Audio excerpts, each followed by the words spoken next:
In its own 2021 Border Security Metrics report, DHS documented an increase in alternative forms of payment in exchange for passage, including migrants being required to participate in smuggling controlled substances or other illicit items across the border, or to work off debts upon arrival in the United States, as well as reports of harsh negotiations concerning payment plans with family members. Can you talk about the rising prevalence of debt bondage and how the cartels are using those they smuggle and traffic into the country to do the work on their behalf? Absolutely. The Gulf Cartel specifically has a saying, and that is that people are the gift they keep giving, because they can make them move the commodity, just as you just acknowledged. But we have seen that on the border where they're now making migrants carry narcotics. We have seen where they then exploit them. We've seen where other migrants are now being used to transport migrants themselves, because you can truly make this commodity do what you want it to do. And what these really represent, that's the most important here to understand, is this is a process. Because just as Border Patrol was being absolutely overwhelmed with these people, so were the cartels. And the Gulf had to come up with a process that worked, and you're seeing it in my hand. There's a number on each of these, and you've got some, you can look here and you'll see. That number goes into a database. And if you, at the time that we broke this story, if you were a Mexican citizen, it was $2,500 just across the river in South Texas. If you were Central American, it was $3,000. If you were Chinese, $5,000. And if you were Russian or Middle Eastern, $9,000. I've never seen money like that ever. It was always $100, if that, and they didn't care where you went. Now think of this. Now these people are moved throughout our nation, but yet they are indebted to these people for years, if not decades to come, in a foreign country. This is where we really are now. You talked about how you've seen this before, but lower numbers.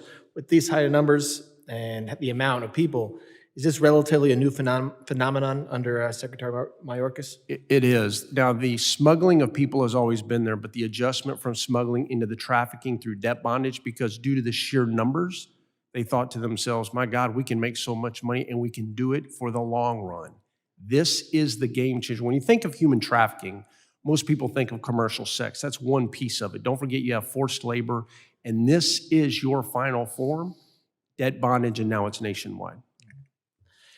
Mr. Jones, I want to continue with the profits on fentanyl and human trafficking. In 2021, July of 2021, you said, I can without any doubt tell you that the profits they are making today are like nothing we've seen prior. This is a major revenue stream. How have those profits increased since Secretary Mayorkas took office? And how much do you think the cartels are making annually on human trafficking and smuggling alone? We don't really know what the exact amounts are. I mean, look, this is going to go on for decades. Many of us will be dead and gone before we clean this up. But I can tell you this, there will not be a law enforcement agency in this country that is going to be doubling down on the threat that we are now facing from trafficking as a result of what Secretary Mayorkas is the architect behind these changes. When he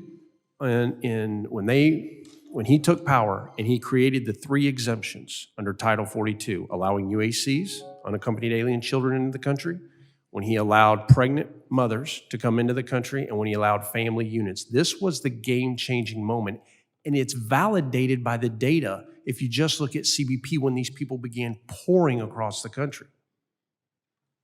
I was trying to do some numbers before with what you said. You said went from $100 to $3,000 for some, $2,500 for others, $5,000 up to $9,000.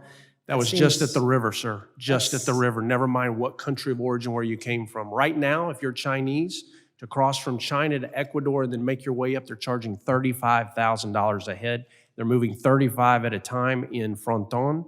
And then the cartel Del Noreste literally takes all of their ID before they let them into the U.S. and they drop it on the Mike side so that when it comes across, it holds up Border Patrol longer so that they can then move weapons south and as much commodities in as they need to. So over the last 2.5 years, it seems that the profits for these drug cartels have increased immensely.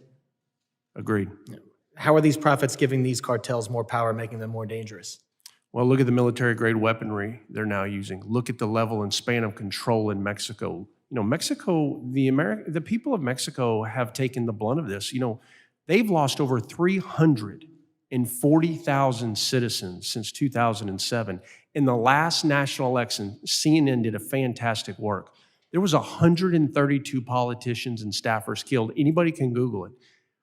Mexico has truly fallen to these cartels. And when I tell you they're a parallel government, you are truly looking at a narco state. The problem is when you're killing journalists in Mexico and they can't get the information out, this is why we are so far behind what these cartels are doing. And that's why we and Americans are feeling the impact in every part of this nation today. I'm out of time, but if you could respond in writing about more about what is happening to the American citizens because of this, the cartels, that'd be great. Thank you, Mr. Chairman. I yield back.